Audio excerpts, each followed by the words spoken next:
Le commandant de la compagnie de chars ukrainienne, Valentin Bodanov, se souvient d'une époque, au début de la guerre avec la Russie, où les blindés combattaient dans des batailles acharnées.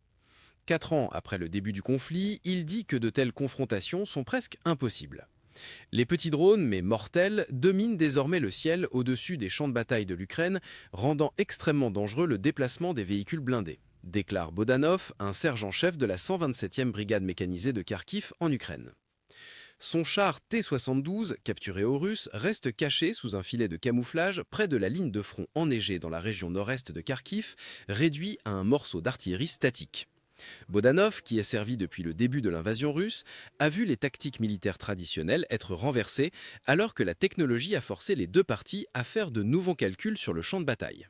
Des milliers de drones précis, souvent coûtant seulement quelques centaines de dollars chacun, errent chaque jour dans le ciel le long d'une zone mortelle en expansion le long du front de 1200 km.